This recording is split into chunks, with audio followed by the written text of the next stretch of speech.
Good morning. You're watching KSLA News 12. It's 6 o'clock. I'm Michael Barnes. Dominique Ben has the day off. I did just speak with Mr. Toby, who went the distance to help his wife after a tree collapsed on their trailer home, splitting it in half. Miss Barbara Frake is with me right here. She was just inches away from that tree when it fell. And Mr. Toby said something that really stuck with us last show. He could have been planning a funeral. Thankfully, Miss Barbara is here to continue to tell her story this morning. I mean, these are free. But what she told me is that these trampolines help you lose double the calories. And this workout is actually 45 minutes long. Let's go ahead and take it over to First Alert meteorologist Matt Jones. Matt, please give us some good news with this forecast. Okay. It's been going on for a while, the construction on this street. I'm sure many of you have driven by it day after day, and it's not too busy right now, but during the day, it's very busy. There are lots of workers out here. Yeah, Jazz, I'm here at the Louisiana Boardwalk, and for about an hour now, KSLA's very own job fair has been taking place. You can see right here, this is just one booth here at the Boardwalk, and it'll be here until 2 o'clock. Yeah, that's right. After an intense few weeks of organizing, collecting, tallying, United Way has shared the results of their Fill the Bus campaign with me. Thanks, Matt. 6:15 this Wednesday morning, the Tennessee State House voted to silence a member of the Tennessee Three during a session on Monday, leading to a new round of protest. Danielle Jackson reports. After a rough night of storms throughout the Arklatex and here in Shreveport on Ackerd Avenue near the Broadmoor neighborhood, this was one of the areas heavily damaged. You can see they're sawing these trees down, trying to clear the roads because multiple roads in the area are blocked off by trees, utility poles, what have you.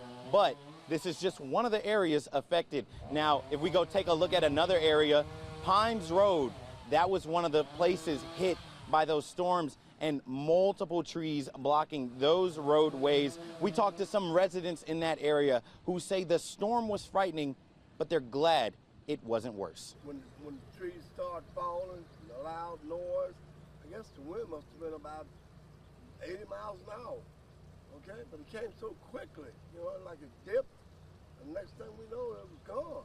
And then we looked out the door, and then we seen all these trees and stuff down. Just thank God it didn't come back towards the house area. Now, while they're cleaning up, several other organizations are helping with cleanups and helping residents who may need assistance during this time. The Shreveport Volunteer Network, the City of Shreveport's Public Works, those are a couple of the organizations stepping up to help during this time of disaster. A lot of widespread minor damage in the area. So if you do need assistance, we have the information for all of the volunteer organizations and other organizations helping out on our KSLA News 12 app and website. Back to you. Neighbors in the Ackerd Avenue neighborhood band together, getting the street back in shape after Thursday night's weather. Tara Harden is one of the people helping out, but she doesn't live on the street. Her mother, Martha Butcher, woke up to the loud rumbles and a lightning show, and it was likely lightning that struck this massive tree, sending it right through her home. I have never seen lightning like that before. It just lit up the sky all the time. What, for an hour and a half? The tree landed in her living room, and Martha happened to be asleep in her bedroom when it happened. Her daughter says the storms impacted 2 of her family members. And my family, just my family alone, 2 different houses with damage. My daughter's house also got hit.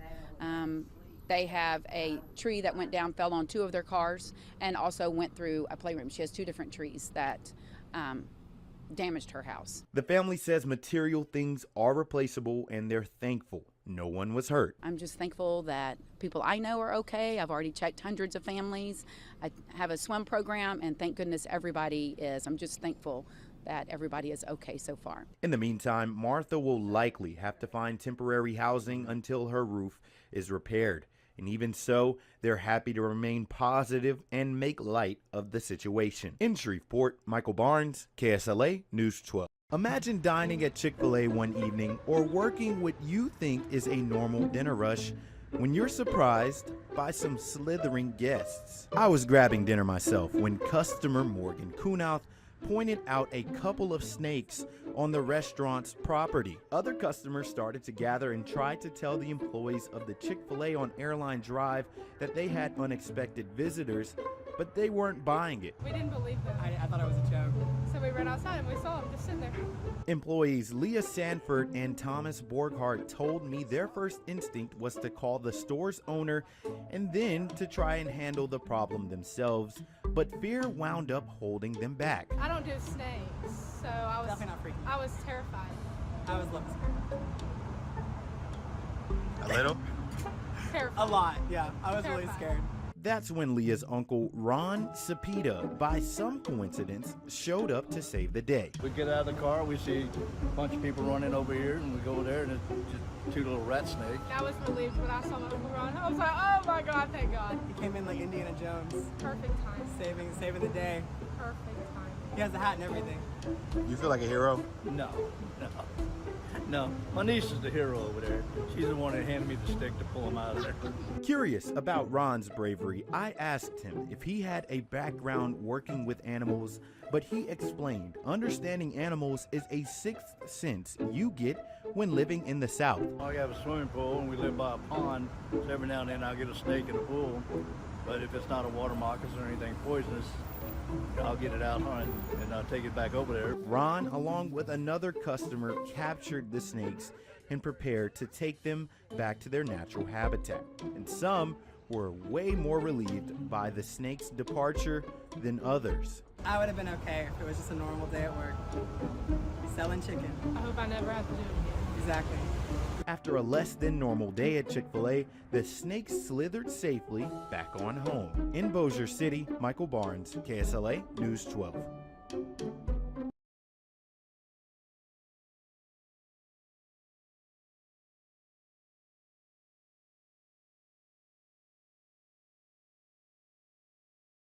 Knowing that his last words was, oh God, he shot me, and like I said, that got me.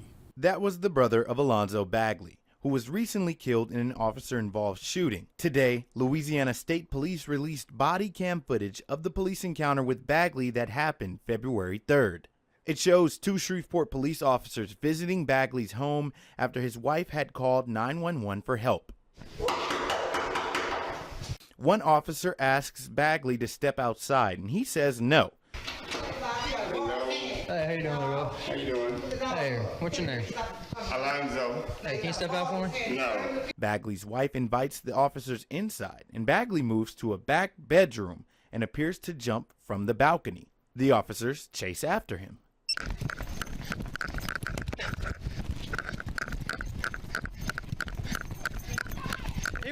He went that way, Todd.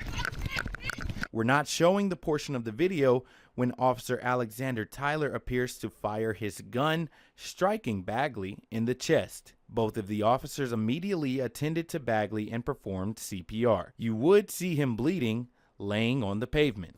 Flight is not a death sentence. Flight does not mean shoot to kill. It's painful. I'm hurting. My family is hurting. We hurting as a people, and a call to justice is what's needed. Shortly before Louisiana State Police shared the body camera footage, they issued an arrest warrant for Tyler on a charge of negligent homicide. Tyler turned himself in and was released after posting a $25,000 bond.